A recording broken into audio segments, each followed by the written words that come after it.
from Municipality of Cagayasillo. Ngayon, Cagayasillo, nandito kayo!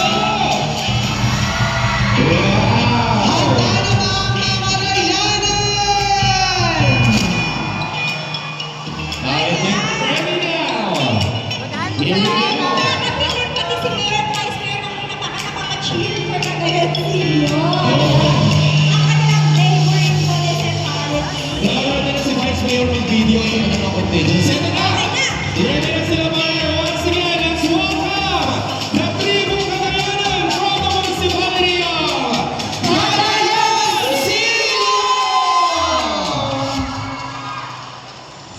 Ang Cagayasillo ay isang maliit na munisipalidad na matatagpuan sa Palawan, ngunit maraming pwedeng ibahagi sa buong Pilipinas. Ang bayan ay mayaman sa kasaysayan na nagmula noong huling bahagi ng ika-16 na siglo nang itayo ng puwersang Espanyol ang Fort Cagayasillo upang protektahan ito mula sa mga mananakop.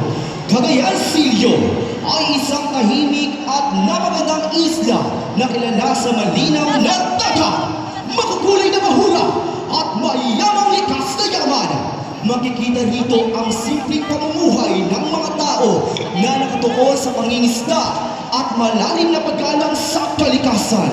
Ang kanilang kultura ay puno ng pagkakaisa, kabaitan at tradisyong Pilipino na patuloy na pinapahalagahan.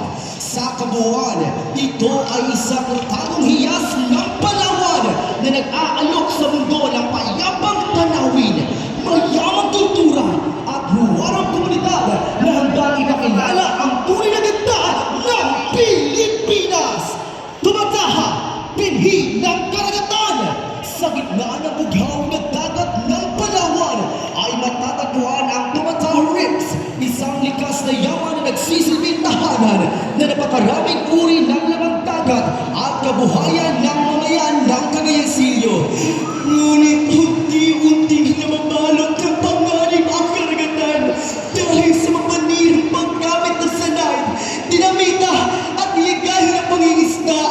Unti-unting nasisira ang mga bahura at may pangambang maaaring mauubos ang yamang dagat at dumating ang panahon ng tagutom at hindi na matatamasa ng susunod na henerasyon ang yaman ng aming bayan.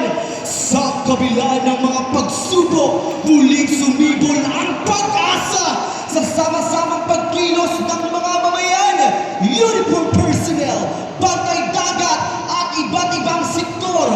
Isinulong ang pangangalaga at pag-conserve ng municipal water ng bayan ng Cagayasillo, kasama ang pag-declare ng Tumataha Reef National Park, ang pagkilala nito bilang UNESCO World Heritage Site ay naging simbolo ng kalagahan nito sa buong mundo.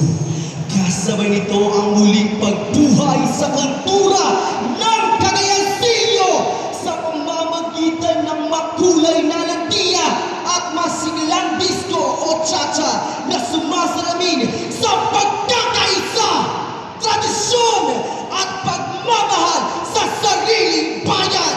Sa bawat indak, tunog ng mga instrumento, kulay ng kasuotan at ngiti ng mananayal, sumisiklab ang liwanag, tanda ng pagkakaisa ng mga Palawenyo para sa paghahanda ng selebrasyon na may galak at makulay na pagdiriwang ng Barangatan Festival 2026 kasama ang Tribong Cagayanan. Imulat ang mga mata at hiyanda ang mga sarili at sabay-sabay nating tuklasin ang mapalaraisong Cagayasillo. Kaya't tara na at sabay-sabay nating ipagdiwang ang Barangatan Festival 2026 kasabay ng Tribong. Una sa lahat, Tribong!